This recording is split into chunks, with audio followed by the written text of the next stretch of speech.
Hello student, good afternoon. आज हम क्रांति के बसाव के उपाय के बारे में बात करेंगे। इससे अगले दो यूट्यूब वीडियो में हमने क्रांति के बारे में बात की थी और विशेषकर अरस्तु ने क्रांति के बारे में क्या बताया था या क्रांति क्या है उसके बारे में हमने पढ़ा था। क्रांति को रोकने के उपाय। राज्य में जो क्रांति होती है, अरस्तु ने कहा कि संविधान में परिवर्तन के फलस्वरूप जो राज्य में एक परिवर्तन होता है वो एक क्रांति के रूप में उन्होंने इंगित किया था। और क्रांति के जो मूल कारण थे, मूल कारणों में भी अरस्तु ने क्रांति के कारण बताने का प्रयास किया था। मूल कारण में उसने कहा था कि राज्य में जो सत्ता है, समानता है, इसमें विषमता है वो नहीं होनी चाहिए। अगर विषमता होती है, जैसे किसी पुरस्कार को लेकर हो या योग्य व्यक्तियों को अगर न्याय नहीं मिलता हो, तो ऐसी स्थिति में राज्य में स्वाभाविक रूप से जो क्रांति है वो हो सकती है। उसके साथ साथ उसने क्रांति के कुछ सामान्य कारणों के बारे में भी बातचीत की थी और विशिष्ट जो प्रकार की जो शासन प्रणालियां होती हैं, उस विशेष शासन प्रणाली में जो क्रांति होती है उसके क्या कारण रहते हैं उसके बारे में भी अरस्तु ने डिटेल से बताने का प्रयास किया था, जिसको कि हमने इससे जो अगले दो यूट्यूब वीडियो थे उन दोनों यूट्यूब वीडियो में समझाने का प्रयास किए। आज के इस यूट्यूब वीडियो में हम लोग ये बताने का प्रयास करेंगे कि अरस्तु महोदय ने जो क्रांति को रोकने के क्या उपाय बताए उसके बारे में बातचीत करेंगे। तो अरस्तु ने जो क्रांति को रोकने के जो विभिन्न उपाय बताए, पहला उसने उपाय बताया कि शक्ति पर नियंत्रण। उसने कहा जो शक्ति है, राज्य में जो शक्ति है, शक्ति पर नियंत्रण।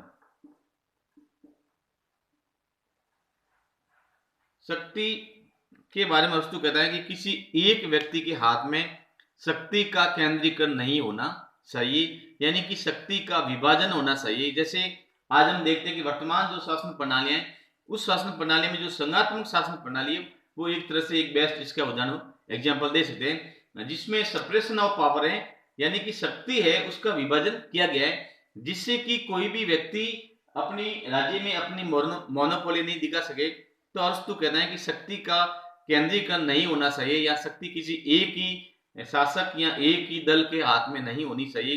वो शक्ति समय समय पर उसका बंटवारा किया जाना चाहिए, इस प्रकार से वो बताता है। दूसरा वो कहता है कि समान पदों का न्यायपूर्ण वितरण हो, यानी कि समान और पद एवं पद है, पदों का वितरण न्यायपूर्ण हो, यानी कि राज्य के द्वारा जो नागरिकों को सम्मान दिया जाता है या नागरिकों को जो पदों पर लगा दिया जाता है या पद स्थापित किया जाता है, तो उस समय वो कहता है कि इसका जो वितरण है वो समान रूप से होना चाहिए। जैसे राज्य में जो लाभ के पद हो, पुरस्कार हो, सम्मान हो, तो उसका आदि का जो वितरण है वो वितरण योग्यता के अनुसार निर्धारित किया जाना चाहिए। अगर किसी व्यक्ति को कोई सम्मान प्राप्त कर सकता है तो उसके लिए योग्यता बहुत ही महत्वपूर्ण मायना रखती है। किसी भी स्थिति में अनजान या अयोग्य व्यक्ति को राजनीतिक पदों पर नहीं रखना चाहिए। और यहाँ पर इसका ध्यान रखा जाए कि राजनीतिक पदों पर एकाधिकार नहीं हो, यानी एक ही व्यक्ति वो लगातार एक ही पद पर नहीं रहना चाहिए। ये रोकने का क्रांति का सबसे बढ़िया कारण अरस्तु ने बताया कि सत्ता पर विराजमान जो व्यक्ति है वो लंबे समय तक नहीं रहना चाहिए, समय समय पर उसमें वो परिवर्तन है वो परिवर्तन किया जाना चाहिए, जिससे कि क्रांति को रोका जा सकता है। अगला कारण बताता है अरस्तु बताता है कि राज्य को परिवर्तनों से बचाना, यानी कि राज्य में जो परिवर्तन होते हैं उस परिवर्तन क्योंकि परिवर्तन एक क्रांति का कारण होता है, अतः राज्य में जो परिवर्तन प्रारंभ होता है उसको पहले से ही रोक देना चाहिए। अगर राज्य को एक शासक को लगता है कि किसी राज्य की जो आदेश के द्वारा जनता में जो जन आक्रोश पैदा हो जाता है या कई बार ऐसे राजा के द्वारा या शासक के द्वारा ऐसे फैसले लिए जाते हैं जो जनता के हितों से जुड़े हुए नहीं हो सकते हैं, तो उस स्थिति में जनता एक विद्रोह के रूप में उमड़ सकती है। तो विद्रोह प्रारंभ होने से पहले ही उसे रोकने का प्रयास किया जाना चाहिए, जिससे कि क्रांति का जन्म ही नहीं हो। उसके बाद में आर्थिक असमानता कम करना, यानी कि सबसे महत्वपूर्ण बात यह है कि आर्थिक असमानता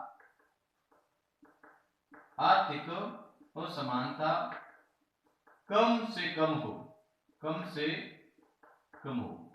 यानी कि राज्यों में जो निर्धन एवं अमीरों की जो स्थिति है उसका विशेष रूप से जो ध्यान रखा जाना चाहिए कि इस प्रकार की जो व्यवस्था की जानी चाहिए जिससे कि राज्य में जो आर्थिक जो असमानता है, आर्थिक असमानता कम से कम हो। तो इसके लिए क्या किया जाना चाहिए? उसके लिए राज्य इस प्रकार की व्यवस्था करे कि जो धन का जो वितरण है वो वितरण समान मात्रा में होना चाहिए। यानी कि किसी एक विशेष वर्ग को अत्यधिक धन प्राप्त नहीं होना चाहिए या उसके साथ में संपन्नता नहीं होनी चाहिए। तो इस प्रकार से राज्य व्यवस्था करे कि राज्य में न ज्यादा अमीर हो और न गरीब। यानी कि राज्य इस प्रकार की व्यवस्था करे क्योंकि दोनों ही संख्या एक तरह से राज्य के लिए हानिकारक है। अगर किसी राज्य में अमीरों की संख्या ज्यादा बढ़ जाएगी तो गरीबों का शोषण कर लेंगे, गरीबों की संख्या ज्यादा बढ़ जाएगी तो राज्य के आय का अधिकांश हिस्सा है गरीब लोगों के कल्याण के लिए ही पैसे खर्च हो जाएंगे। तो ऐसी स्थिति में अरस्तु महोदय बताता है कि शासक को इस प्रकार की व्यवस्था की जानी चाहिए जिससे कि राज्य में जो धन का जो वितरण है, वितरण एक समान मात्रा में हो या उसमें ज्यादा असमानता नजर नहीं आए। ऐसा नहीं लगे कि किसी वर्ग को ज्यादा फायदा उठा रहा है, किसी वर्ग को ज्यादा फायदा मिल रहा है। तो ऐसी स्थिति में अगर किसी एक वर्ग को ज्यादा फायदा मिलेगा तो बाकी जो वर्ग हैं वो वर्ग उसके लिए विद्रोह कर लेंगे। तो उस कारण से राज्य में जो क्रांति का जो जन्म होता है तो उसने कहा कि धन का जो समान वितरण किया जाए। यानी कि आर्थिक, क्योंकि आर्थिक जो कारण ऐसे होते हैं कि सबसे ज्यादा जो प्रभावित करने वाले कारण होते हैं, इसलिए इस प्रकार की राज्य व्यवस्था करे जिससे कि किसी वर्ग विशेष को फायदा नहीं हो। राज्य में जो धन का जो वितरण है या उसका समान रूप से होना चाहिए। राज्य के द्वारा जो जन कल्याणकारी योजनाएं बनाई जाती हैं उस योजना में सभी लोगों के आवश्यकताओं को ध्यान में रखते हुए इस प्रकार की योजना बनाई जाए जिससे कि सभी को प्रसन्नता प्राप्त हो सके। उसके बाद में समाज में मध्यम वर्ग को बढ़ावा देना, ये भी एक महत्वपूर्ण कारण है कि समाज में मध्यम वर्ग को बढ़ावा देना। क्योंकि किसी भी राज्य को हम देखते हैं, किसी भी राज्य का जो मध्यम वर्ग होता है ये राज्य का एक रीढ़ की हड्डी होता है। यानी कि एक अधिकांश लोग होते हैं जो मध्यम वर्ग की श्रेणी में आते हैं। तो राज्य इस प्रकार की व्यवस्था करे कि मध्यम वर्ग हैं, मध्यम वर्ग की सुविधाओं या मध्यम वर्ग की आवश्यकता है इसको ध्यान में रखा जाए। क्योंकि मध्यम वर्ग को अगर बढ़ावा नहीं दिया जाएगा, इनका ध्यान रखा नहीं जाएगा और अमीरी और गरीबी के बीच में अगर वो संतुलन, क्योंकि अमीरी और गरीबी के बीच में जो संतुलन का काम करता है वो मध्यम वर्ग करता है। और अधिकतर आप लोग देखते होंगे कि अधिकांश तो राज्य में जो क्रांति होती है या सत्ता का जो परिवर्तन होता है उस परिवर्तन में सबसे ज्यादा जो इंपॉर्टेंस जो रोल होता है वो होता है मध्यम वर्ग का। इसलिए राज्य के द्वारा कोई भी प्रकार जो कल्याणकारी योजनाएं भी बनाई जाती हो या किसी प्रकार से जो पदों का जो वितरण किया जा सकता हो तो उस स्थिति में मध्यम वर्ग को तवज्जो दिया जाए जिससे कि राज्य में जो क्रांति है वो क्रांति नहीं हो सके। ये भी अरस्तु ने बहुत बड़ा एक इसका उपाय बताएं। उसके बाद में जनता में संविधान के प्रति आस्था बनाए रखनी बहुत ही महत्वपूर्ण अरस्तु ने उस समय बात बताई थी कि जनता में राष्ट्र का जो संविधान है, राष्ट्र का जो संविधान है, राष्ट्र का संविधान सबसे बड़ा कानून होता है। तो इस प्रकार से जो वहां की उस देश की जो जनता है उस जनता का राष्ट्र के संविधान के प्रति एक आस्था बनी रहे, उनकी वो एक प्रकार से उनके आदेशों की पालन करे, उसकी मर्यादा जो मान्यताएं हैं उस मान्यताओं को वो स्वीकार करे। इस प्रकार की रोज आज व्यवस्था करे।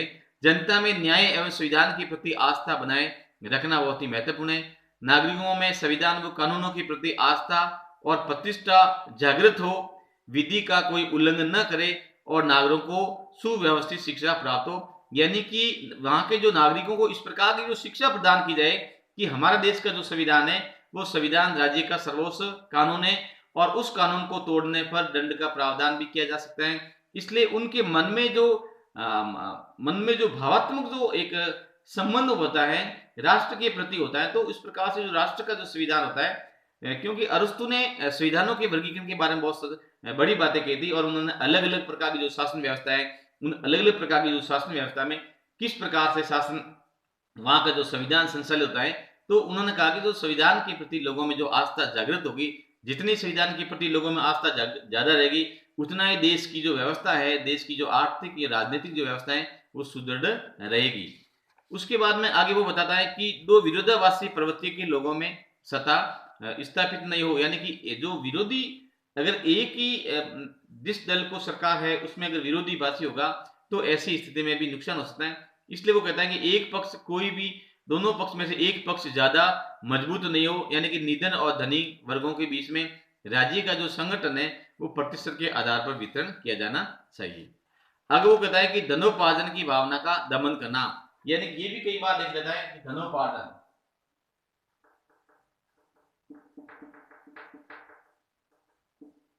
इसकी जो भावना ये कम की जाए। यानी कि राज्य में हम देखते हैं कि कई बार जो राज्य में जो ये राजनीतिक पदों पर काम करने वाले व्यक्ति होते हैं या राज्य के जो अधिकारी होते हैं वो बहुत ही कम समय में बहुत बड़े एक संपन्न व्यक्ति हो जाते हैं, क्योंकि वो कई प्रकार से एक अन्याय का जो मार्ग अपना लेता है। तो राज्य के पदाधिकारी के मन में धन की लालसा, भ्रष्टाचार, रिश्वतखोरी की राह पर नहीं चले, इसके बारे में शासक बहुत पूर्ण रूप से ध्यान रखे कि क्योंकि जो राज्य की जो अधिकारी कर्मचारी है उनका जो दायित्व बनता है वो राज्य के हित में हो, न कि अपने परिवार के हित में हो। इसलिए उनको राज्य के आदेशों का या राज्य के द्वारा जो समय समय पर जो निर्देश दिए जाते हैं या समय समय पर जनता के हित में जो जन कल्याणकारी योजनाएं बनी जाती है उनका वो सही तरीके से, ईमानदारी पूर्ण निष्पक्ष तरीके से उसका क्रियान्वयन करें, जिससे कि जनता में उनके मन में जो पैठ है वो बनी रहे, जिससे जिससे कि राज्य में क्रांति नहीं हो सके। तो इस चीज का बहुत ही महत्वपूर्ण रूप से ध्यान रखा जाए, राज्य में किसी भी प्रकार से भ्रष्टाचार, लालसा एवं रिश्वतखोरी नहीं पनपे, इस बात का ध्यान रखा जाए। अगला वो कहता है कि राज्य अधिकारों की अवधि कम हो, यानी वो कहता है कि राज्य की जो अधिकारी है, जो महत्वपूर्ण पदों पर काम करने वाले अधिकारी हैं या प्रशासनिक पदों पर काम करने वाले जो अधिकारी है, अरस्तु महोदय ने उस समय कहा था कि एक शासक इस प्रकार की व्यवस्था करे कि कोई भी अधिकारी लंबे समय तक किसी एक ही पद पर नहीं हो। अगर वो व्यक्ति लंबे समय तक किसी एक पद पर रहता है तो ऐसी स्थिति में भ्रष्टाचार पनपने का संभावना ज्यादा रहती है। इसलिए अरस्तु कहता है कि अधिकतम व्यक्ति एक ही जगह पर 6 महीना तक रह सकता है, उसके बाद में उसको दूसरी जगह पर भेज दिया जाना चाहिए, यानी कि समय समय पर बारी बारी से सभी को अवसर मिलता रहे, इस प्रकार की व्यवस्था की जानी चाहिए, जिससे कि राज्य में जो क्रांति वो नहीं हो। आगे वो कहता है कि शिक्षा की समुचित व्यवस्था हो, यानी कि क्योंकि एजुकेशन एक ऐसी पॉलिसी होती है जो एक देश के निर्माण में सबसे महत्वपूर्ण भूमिका निभाती है। आप जो नागरिकों का जो नागरिक होते हैं उनको जिस प्रकार की आप एजुकेशन देंगे, उसी एजुकेशन के आधार पर वो राज्य के लिए एक श्रेष्ठ नागरिक हो सकते हैं। इसलिए शिक्षा की समुचित व्यवस्था की जाए और जहां तक हो सके जो शिक्षा है ये राज्य के अधीन में हो और राज्य उस पर ध्यान रखे। श्रेष्ठ नागरिकों को पुरस्कृत करना, राज्य में जो श्रेष्ठ नागरिक है या उन्होंने किसी क्षेत्र विशेष में कोई महत्वपूर्ण उपलब्धि हासिल की है तो ऐसे लोगों को भी पुरस्कार देना चाहिए, जिससे कि अन्य लोगों को इसमें प्रोत्साहन मिलता है। उसके बाद राज्य की सुरक्षा को सर्वोच्च प्राथमिकता दी जानी चाहिए, यानी कि सबसे व्यक्ति से पहले राज्य है। वो कहते हैं कि राज्य की जो सर्वोच्चता है उसकी जो सुरक्षा है, क्योंकि राज्य का अस्तित्व नहीं रहेगा तो वहां के लोगों का अस्तित्व सबसे पहले खतरे में पड़ जाएगा। इसलिए वो कहता है कि क्रांति को रोकने के लिए राज्य व्यक्तिगत, कई बार लोगों के व्यक्तिगत जीवन में भी राज्य चाहे तो हस्तक्षेप कर सकता है, जिससे कि राज्य में वहां की राज्य की सुरक्षा हो जाए। क्योंकि अरस्तु ने राज्य के बारे में कहा कि जो राज्य है, राज्य की सुरक्षा एक शासक का सबसे महत्वपूर्ण जो कर्तव्य बनता है। इसलिए शासक इस बात का ध्यान रखे कि राज्य में जो राज्य की जो सुरक्षा है वो सबसे महत्वपूर्ण रहे। हो सकता है कि राज्य की सुरक्षा के लिए उन्हें किसी प्रकार के जो कड़े कानून भी अपनाना पड़े या राज्य के नागरिकों के व्यक्तिगत जीवन में भी हस्तक्षेप करना पड़े, तो भी कोई बात नहीं। तो इस प्रकार से अरस्तु ने क्रांति को रोकने के बारे में महत्वपूर्ण उपायों के बारे में बातचीत की थी। और इसमें से काफी उपाय अगर हम बात करें कि अरस्तु ने राज्य में जो क्रांति के बारे में जो बातचीत की थी, तो इसमें से काफी, अगर लोकतांत्रिक सरकारों के बारे में भी बात करें तो आज जो हालात देखने को मिल रहे हैं, तो किस प्रकार से जो राज्य हैं, हो सकता है किसी वर्ग विशेष को खुश करने के लिए कुछ इस टाइप के जो कानून लाता है, जिससे कि वहां के राज्य में जो जनता है वो जनता एक शासक के या किसी एक प्रेजेंट जो गवर्नमेंट होती है उसके खिलाफ हो सकती है। तो ये एक क्रांति के बारे में अरस्तु ने उस समय बताया था। धन्यवाद।